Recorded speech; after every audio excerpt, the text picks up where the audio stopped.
Ammonium carb, second part, from female reproductive system to relation. So let's start. Female reproductive system.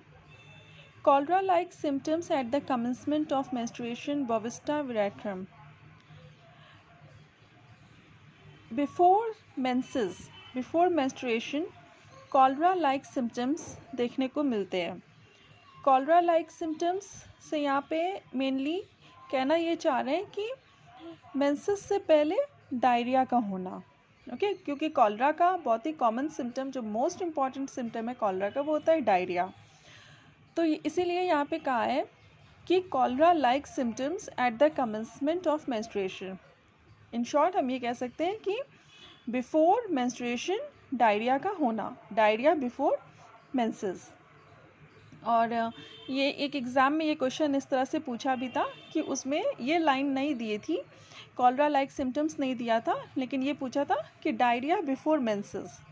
तो उसका answer था ammonium carb. Okay. Menses too early, profuse, preceded by griping colic, acrid, makes the thighs sore, copious at night and when sitting.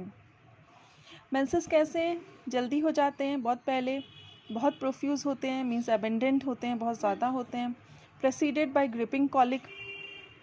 प्रेसीडेड का मतलब होता है कि जो पहले जो हो, मीन्स पहले मेंसेस से पहले बहुत ही दर्द, बहुत ही ग्रिपिंग टाइप का कॉलिक होता है before menses, preceded by griping colic. Acrid, makes the thighs sore. Thighs को भी बहुत पेनफुल कर देता है, थाइज भी बहुत पेनफुल होती हैं, ऐसे में बहुत दर्द होता है थाइज में. Copious at night, night time में ज़्यादा प्रोफ्यूज होता है. एंड व्हेन सिटिंग, और जब बैठते हैं तब ज़्यादा प्रोफ्यूज होता है. विथ टूथ एक, दांतों में दर्द. कॉलिक, सैडनेस, एक उदासी सी रहती है. फटीग, थकान रहती है, specially of thighs. Yawning and chilliness, और नींद आती है और ठंड भी लगती है. तो ये सब इसके मेंसेस के सिम्टम्स हैं. ठंड लगना, बहुत थकान रहना, नींद आना, दांतों में दर्द, टूथ एक हो सकता है, प्रोफ्यूज़ होता है स्पेशली नाइट में, और बैठते वक्त व्हेन सिटिंग प्रोफ्यूज़ होता है. ओके. ल्यूकोरिया. ल्यूकोरिया कैसा है? वाटरी है, बर्निंग है, एक्रिड है, बहुत ही प्रोफ्यूज़ है, और इतना एक्रिड है कि it leads to the excoriation of vulva region. ये ल्यूकोरिया की कैरेक्टरिस्टिक हो गई, watery, burning, acrid and profuse. ठीक है, तो 4 पॉइंट्स हो गए, watery, burning and acrid and profuse. Respiratory system. Dyspnoea with palpitation, सांस लेने में problem, difficulty in breathing. Dyspnoea, difficulty in breathing with palpitation. दिल जो है वो बहुत तेज़ धड़कना. वर्स बाय एक्सर्शन, थोड़ा सा काम कर लिया तो ये सब प्रॉब्लम्स ज़्यादा हो गई, कि थोड़ा सा काम कर लिया, थोड़ा सा एक्सर्शन हो गया तो सांस लेने में दिक्कत, दिल का तेज़ धड़कना. या फिर और on ascending even a few steps, कुछ सीढ़ी चढ़ लिया, तो ये सब जो है प्रॉब्लम्स डिस्निया एंड पैल्पिटेशन होने लगता है. Worse in a warm room, warm room में, गर्म कमरे में ये कंडीशन और ख़राब हो जाती है. One of the best remedies in emphysema. Emphysema की बहुत अच्छी रेमेडी है. ठीक है, कोई पेशेंट है एम्फाइसीमा का, हम उसमें अमोनियम कार्ब को कंसिडर कर सकते हैं. कफ़ कैसा है? ड्राई कफ़ है. From tickling in throat as from dust. और कफ़ ऐसा है, ड्राई कफ़ है, और ऐसा लगता है जैसे कि गले में, थ्रोट में कुछ जैसे कुछ डिस्कम्फर्ट सा है, कुछ इचिंग सी है, ऐसा सेंसेशन होता है. मॉर्निंग में ज़्यादा होता है, फ्रॉम 3 to 4 AM. Loses breath when falling asleep, must awaken to get breath. जब वो लेटता है, जब उसको नींद ऐसी आने लगती है तो ऐसा लगता है जैसे कि सांस नहीं आ रही है. And the person must get up and must awaken to get breath. उसको उठ के बैठना पड़ता है सांस लेने के लिए. ठीक है, जब वो सोने जाता है, जब वो लेटता है तो उसको ऐसा महसूस होता है कि उसको सांस नहीं आ रही है, एंड ही मस्ट अवेकन, और फिर उठ के उसको बैठना पड़ता है.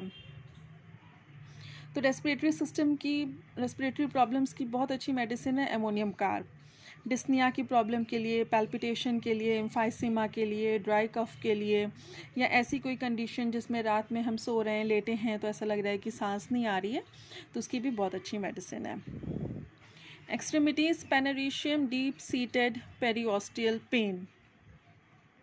तो पेनेरिशियम का मतलब होता है जैसे जो हमारी फिंगर्स हैं, तो उनके जो टिश्यूज़ हैं आसपास के, उसमें इन्फ्लेमेशन हो जाना, ठीक है। फिंगर नेल्स के आसपास के टिश्यूज़ में इन्फ्लेमेशन हो जाना, स्पेशली जैसे at the end of finger nail, या टोज़ हैं, फिंगर नेल्स हैं, तो उनके एंड में जो स्किन है, जो टिश्यूज़ हैं, उसमें इन्फ्लेमेशन होना, उसको पेनेरिशियम कह सकते हैं।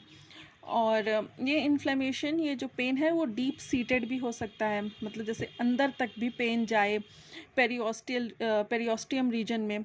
पेरियोस्टियम हम जानते हैं ना कि जैसे जो बोन्स होती हैं, हमारी कोई भी बोन है तो उसको कौन सराउंड करता है? बोन्स को सराउंड करेगा ना, जैसे जो बोन्स की जो रैप करते हैं, जो भी ब्लड वेसल्स हैं, जो भी नर्व्स हैं, जो कि बोन्स को सराउंड करते हैं, उसकी मेम्ब्रेन में, उसकी जो मेम्ब्रेन होती है उसको हम पेरियोस्टियम कहते हैं। तो जो ब्लड वेसल्स और नर्व्स हैं जो बोन्स को सराउंड करते हैं, उनकी मेम्ब्रेन में भी पेन हो सकता है। मतलब या तो ये पेन पेनेरिशियम ये सिर्फ ऊपर स्किन सरफेस पे टिश्यूज़ पे भी हो सकता है, या फिर ये डीप सीटेड भी हो सकता है। Okay, then comes skin, body red as a from scarlatina. Scarlatina की ये बहुत अच्छी मेडिसिन है। Malignant scarlatina with deep sleep, stertorous breathing. Stertorous means noisy breathing, मतलब सांस लेते वक्त ऐसे आवाज़ सी होना, नॉइज़ क्रिएट होना। स्टर्टोरस ब्रीदिंग, मिलियरी रैश और faintly developed eruption from defective vitality, threaten paralysis of brain. So mainly इस पूरे पैराग्राफ में आप ये देखो, ये याद रखो स्कैलेटिना, कि ये स्कैलेटिना की बहुत अच्छी मेडिसिन है। And then comes modalities. Aggravation किससे है? कोल्ड से है, ठंड से है, वेट वेदर से है, वेट पोल्टिसिस से है, फ्रॉम वॉशिंग ड्यूरिंग मेंसेस। तो कोल्ड वेदर से, या वेट वेदर से, या फ्रॉम वॉशिंग नहाने से, मेंसेस के दौरान एग्रेवेशन है, या पोल्टिसिस से है, वेट पोल्टिसिस। पोल्टिसिस वो होता है जैसे आपने देखा होगा, जैसे घर पे अक्सर किसी को चोट लग जाए या फिर कोई इन्फ्लेमेशन है, तो अक्सर जैसे नहीं करते हैं कि मम्मी लोग स्पेशली, जैसे कोई नीम के पत्ते हो गए या फिर कुछ और अलग तरह के पत्ते हो गए, नीम के पत्ते और एंड ऑल दैट, उसमें जैसे हल्दी पीस करके, और जो और भी बहुत सारे हर्ब्स होते हैं उनका मिक्सचर बना करके एक जो बनाया जाता है, पेस्ट टाइप का बनाया जाता है, उसको गर्म किया जाता है, फिर उसको किसी कपड़े पे रख करके, फिर उस इंजरी के जहाँ पे हुई है, या जहाँ पे इन्फ्लेमेशन है, या जहाँ पे दर्द है, तो उसके अराउंड रैप करते हैं, उसी को पोल्टिसिस बोलते हैं, वो वेट पोल्टिसिस। ओके, तो इससे भी इसको एग्रेवेशन होता है। इस तरह की कोई चीज़ अगर हम करते हैं तो उससे एग्रेवेशन है उसको। एमिलियरेशन लाइंग ऑन एब्डोमेन, पेट के बल लेटने पे एमिलियरेशन है, आराम मिलता है उसको। यहाँ पे पेनफुल साइड, जिस साइड दर्द हो रहा है उस साइड लेटे तो उसको आराम मिलता है, और उसको ड्राई वेदर में आराम मिलता है। यहाँ पे हमने देखा वेट वेदर में एग्रेवेशन है, और ड्राई वेदर में ऑब्वियसली एमिलियरेशन है। Relation, it antidotes poisoning with rhus tox and stings of insect. Rhus tox poisoning को या फिर इंसेक्ट बाइट को इसको एंटीडोट करता है ये। And then comes, it affects the right side mostly, right side को इफेक्ट करता है, and it is inimical to lachesis.